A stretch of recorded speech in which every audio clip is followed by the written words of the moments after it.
আল্লাহ নারীদেরকে বললেন চোখ নামাও, আমাদেরকেও বললেন চোখ নামাও, তাদেরকেও বললেন চোখ নামাও। ওয়াকুল্লিল মুমিনাতি ইয়াগদুদনা মিন আবসারিহিন, ও নবী নারীদেরকে বলেন তারাও যেন পরপুরুষ দেখলে চোখ নামিয়ে রাখে। ওয়া ইয়াহফাজনা ফুরুজাহুন্না, তারা যেন তাদের প্রাইভেটসকে হেফাজত করে। ওয়ালা ইউবদিনা যিনাতাহুন্না ইল্লা মা যাহারা মিনহা, দেহের সৌন্দর্য যেন বের না করে দেয়। ওয়ালিয়াদরিবনা বিখুমুরিহিন্না আলা জুয়ুবিহিন্না, আর তাদের বুকের উপরে যেন একটা চাদর নামিয়ে দেয়। সুবহানাল্লাহ। ওড়নাটা যেন উন্নত বক্ষটা তারা ঢেকে রাখে। এখন বুকের উপরে ওড়না থাকে না, ওড়না থাকে গলায়, ঠিক কিনা? অবশ্য এইখানে যে বোনেরা আসছে এদের এই সমস্যা নাই, এরা সবাই বোরকা পরে আসছে, এদের আত্মীয় স্বজনের মধ্যে ঝামেলা থাকতে পারে। তো আপনারা যে পৌঁছে দিবেন, ওড়না থাকবে কোথায়? নারীদের বুকের উপরে ওড়না থাকবে, চাদর থাকবে, গলার মধ্যে ওড়না রাখার জন্য বলা হয় নাই। ওয়ালিয়াদরিবনা বিখুমুরিহিন্না আলা জুয়ুবিহিন্না, বুকের উপরে রাখো, নিজেকে ঢেকে রাখো, হেজাব করো। হেজাব করলে নারীর মর্যাদা বাড়িয়ে দেয় কে? সম্মানিত বোনেরা, নারী স্বাধীনতার কথা যারা বলে টেলিভিশনে, এগুলো শুনে আপনারা ভড়কে যাবেন না, এগুলো শুনে আপনারা পাগল হবেন না। মনে রাখবেন হেজাব আপনার অধিকার, হেজাব নারীর অধিকার, এটা নারীর সৌন্দর্যের প্রতীক। হেজাব নারীর আভিজাত্যের প্রতীক, হেজাব নারীর সৌন্দর্যের প্রতীক, আভিজাত্যের প্রতীক, তার রূপের প্রতীক, এটা তার অধিকার। চিৎকার করে বলেন ঠিক কিনা? কেমন করে হেজাব দেহ থেকে সরাতে হয়, কেমন করে দেহ থেকে কাপড় নামানো যায়, এটা হইল শয়তানের মিশন। এটা কি? শয়তান যখন নিষিদ্ধ ফল সাইয়েদনা আদম আর হাওয়া আলাইহিস সালামকে খাইয়ে দিল, সাথে সাথে জান্নাতের কাপড় পড়ে গেল। জান্নাতেও কাপড় খুলে দিল, দুনিয়াতেও খুলে, ঠিক কিনা? শয়তানের মিশনই এইটা, কাপড় যত কমানো যায়, কাপড় যত কমানো যায়। এজন্য খবরদার, আপনারা অনেক সম্মানিতা, খেয়াল রাখবেন পৃথিবীতে যে জিনিসের মর্যাদা যত বেশি, সম্মান যত বেশি, যেটা যত বেশি দামি, ওইটা তত বেশি প্যাকেটের ভিতরে থাকে, ঠিক কিনা? ঝিনুকের ভিতরে থাকে মতি, মতি খোলা থাকে না। স্বর্ণ অলংকার, স্বর্ণের দোকানে যখন যাবেন দেখবেন শাটারের সামনে এত বড় বড় তালা, অন্য দোকানে এত মোটা তালা নাই। আবার যেখানে গ্লাস ফিটিং করা স্বর্ণ রাখা হয়, ওইখানেও কয়েকটা লকার সিস্টেম আছে না নাই? ঘরে যখন আমরা অর্নামেন্টস রাখি, গহনা রাখি, ঘরের সবচেয়ে গোপন কক্ষের ভেতরে, গোপন আলমারির ভেতরে, গোপন সিন্ধুকের গোপন ড্রয়ারের ভেতরে কয়েকটা তালা মেরে স্বর্ণ রাখি। জোরে কোন ঠিক কিনা? 50,000 টাকার বান্ডিল নিয়ে যখন রাস্তায় বেরোই, কেউ হাতে নিয়ে বেরোয় না, এমনি দেখায় দেখা যায় না। এই যে দেখ 50,000, কখনো কাউরে 1000 টাকার নোট ধরেন, এটা 1000 টাকার নোট, কয় হাজার টাকার নোট? কথা কয় না, 1000 টাকার নোট। এটা কাউরে দেখবেন যে 1000 টাকার নোটটার এইভাবে করে এদিকে অর্ধেক আর এইভাবে এইভাবে রেখে রাস্তায় হাঁটতেছে। কোন পাগলও হাঁটবে? কোন পাগলও হাঁটে না, কারণ দামি জিনিস। এটার হেজাব লাগবে, এটা নেকাব লাগবে, এটাকে প্যাকেট করতে হবে, এটাকে প্রিজার্ভ করতে হবে। এজন্য যে নারীরা হেজাব করে তারা কোনোদিন ইফটিজিং এর শিকার হয় না। চিল্লায় বলো ঠিক কিনা? হেজাব যারা করে তারা বিপদে পড়ে না, কারণ হেজাব করলে এক একটা নারীকে জান্নাতের হুর পরীর মতো লাগে, ঠিক কিনা? সম্মানে মাথাটা নিচু হয়ে আসে, তাকাতে গেলেও ভয় লাগে। আল্লাহু আকবার, কি সম্মান আল্লাহ দিলেন! এজন্য আমার মায়েরা বোনেরা, আপনাদের সম্মান রব্বুল আলামিন হেজাবের ভেতরে রেখেছে। হেজাব হচ্ছে আপনার সিকিউরিটি। হেজাব কি? এটা আল্লাহর দেয়া আপনার জন্য সিকিউরিটি। আপনি আপনার সিকিউরিটিকে নষ্ট করতে পারবেন?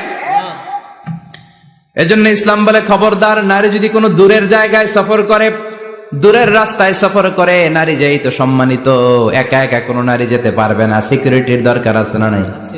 বডিগার্ডের দরকার আছে না নাই? কেউ যখন বাংলার জমিন থেকে মক্কায় উমরা করতে যায়, মাহরাম পুরুষ না থাকলে তারে ভিসা দেয়, কারণ সম্মানিতা, বডিগার্ড লাগবে। জানেন এটা? মাহরাম পুরুষ যদি না থাকে, এই মাহরাম হচ্ছে বডিগার্ড। মাহরাম পুরুষ না থাকলে উমরার ভিসা হয় না, হজের ভিসা হয় না, কারণ লম্বা সফর, আর যে সফর করবে সে সম্মানিতা। সম্মানিতা নারীর জন্য সিকিউরিটির দরকার আছে না নাই? বডিগার্ড লাগবে কি লাগবে না? কি সম্মান ইসলাম আমাদেরকে দিল, বুঝলামই না আমরা। আপনাদেরকে প্রোটেক্ট করার জন্য, আপনাদের সিকিউরিটি এনশিওর করার জন্য আল্লাহ তাআলা হেজাবের বিধান দিয়েছে। চিল্লায় পড়েন সুবহানাল্লাহ। এজন্য নারীর সম্মান, নারীর মর্যাদা রব্বুল আলামিন হেজাবের ভেতরে দিয়েছে। আবার নারীর মধ্যেও হেজাবের তারতম্য আছে না নাই? যাদের বয়স বেশি তাদের হেজাব কম, যাদের বয়স কম তাদের হেজাব বেশি। সুবহানাল্লাহ, কি ব্যালেন্স! কিন্তু রাস্তায় দেখবেন নানির হাতে হাত মোজা, নানি নাতনি, নানির হাত মোজা আছে, পা মোজা আছে, গায়ে বোরকা আছে দুইটা, সাথে ষোড়শী অষ্টাদশী তরুণী তন্নি যুবতী নাতনিটার বুকের মধ্যে কাপড় নাই, গলায় আছে ওড়না, আছে না নাই? তার মানে পুরাই উল্টা। দরকার ছিল নাতনির হাতে মোজা, পায়ে মোজা, দুইটা বোরকা, নানির গায়ে কাপড় না থাকলেও সমস্যা নাই। হালকা কাপড় পরে নানি বের হইছে, সমস্যা নাই। কোন রকম চাদর গায়ে দিয়ে নানি বের হইছে, সমস্যা নাই। কিন্তু নাতনির গায়ে বোরকার দরকার আছে না নাই? হাত মোজা, পা মোজার দরকার আছে না নাই? মা মেয়ে বের হয়েছে, মায়ের গায়ে দুই বোরকা, হাত মোজা, পা মোজা, মেয়ের গায়ে কাপড় নাই, হাফ নেকেট, আছে না নাই? নানির দিকে তাকাবে কে? উনি তো এক্সপায়ার্ড, উনি কি ডেট শেষ। কথা বলেন, কেউ তাকাবে? তাকাবে ওই ষোড়শী অষ্টাদশী তরুণী তন্নি যুবতীর দিকে, ঠিক কি না? এজন্য ইসলাম বলে খবরদার, হেজাব ছাড়া বের হওয়া যাবে না, নেকাব ছাড়া বের হওয়া যাবে না। বিশ্বনবী বললেন, মা তারাকতু মিন বাদি আদাররা আলার রিজালি মিনান নিসা, আমি চলে যাব কিন্তু আমার পরে আমার পুরুষ উম্মতদের জন্য নারীর চাইতে বড় কোনো ফিতনা আমি রেখে যাই নাই।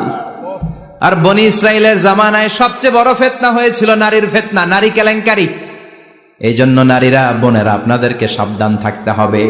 নারীর ফিতনা বড় ফিতনা। নারী ভালো হলে সবচেয়ে ভালো, নারী খারাপ হলে নারীর চেয়ে খারাপ কেউ হতে পারে।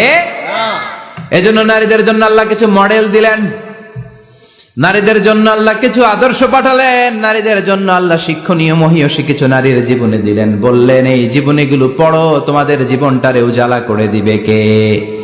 আল্লাহ বললেন, দরাবাল্লাহু মাসালাল লিল্লাযীনা আমানু ইমরাতা ফিরআউন। গোটা বিশ্বের সব নারীদের জন্য রব্বুল আলামিন কুখ্যাত সন্ত্রাসী ফেরাউনের বউকে মডেল বানিয়ে দিয়েছে। সুবহানাল্লাহ পড়েন। সুবহানাল্লাহ। কাফেরের বউ মুমিন নারীদের মডেল, আবার নবীর বউ কাফের নারীদের মডেল, আছে না নাই? নূহ আলাইহিস সালাম আল্লাহর সবচাইতে প্রিয় নবী, প্রিয়দের একজন, কিন্তু তার বউ কাফেরদের মডেল।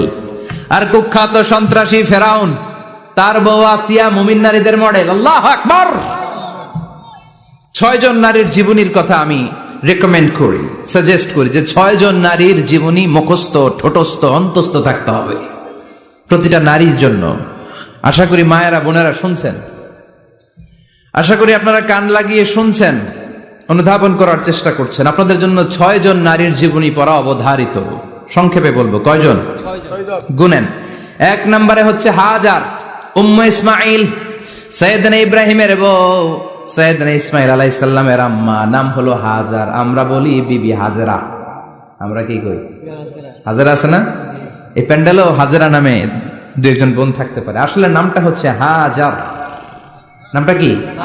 হাজার। এই হাজার হচ্ছে আপনাদের 1 নাম্বার মডেল। 2 নাম্বার, কুখ্যাত সন্ত্রাসী ফেরাউনের বউ আসিয়া আপনাদের 2 নাম্বার মডেল। 3 নম্বরে ঈসা আলাইহিস সালামের আম্মা মারিয়াম আলাইহিস সালাম আপনাদের মডেল। বিশ্বনবীর প্রথম বউ খাদিজা আপনাদের মডেল। বিশ্বনবীর একমাত্র কুমারী বউ মা আয়েশা আপনাদের মডেল। আর বিশ্বনবীর কলিজার টুকরা সাইয়্যিদাতুনা ফাতিমা আপনাদের জন্য মডেল। সুবহানাল্লাহ পড়েন। কয়জন? 6 জন। জোরে বলেন। 6 জন। প্রথমে কার নাম বলেছি? হাজার। দ্বিতীয় আসিয়া। 3 নাম্বার মারিয়াম। 4 নাম্বার খাদিজা। 5 নম্বরে আয়েশা। 6 নম্বরে ফাতিমা। সুবহানাল্লাহ পড়েন। বিশ্বনবী বলেছেন, কামুলা মিনার রিজালে কাসির, পুরুষদের মধ্যে কামেল পুরুষের অভাব নাই। ওয়ালাম ইয়াকমুল মিনান নিসা ইল্লা 4, নারীদের মধ্যে কামেল নারী হচ্ছে 4 জন। কয়জন? 4 জন। এরপরে আবার বাড়ালেন আয়েশার কথা, আবার বাড়ালেন ফাতেমার কথা, মোট হয়ে গেল 6 জন। সুবহানাল্লাহ পড়েন। মোট কয়জন? 6 জন। আসুন এই 6 জনের জীবনী থেকে একটা একটা করে শিক্ষা আমরা মনে রাখার চেষ্টা করি, তাহলে জীবন উজালা হয়ে যাবে।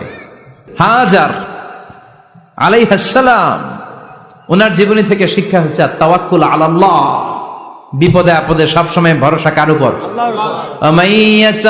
ইয়াতাওয়াক্কাল আলাল্লাহি ফাহুয়া হাসবু, যে ব্যক্তি আল্লাহর উপর ভালো করে তাওয়াক্কুল করে একমাত্র আল্লাহই তার জন্য যথেষ্ট হয়ে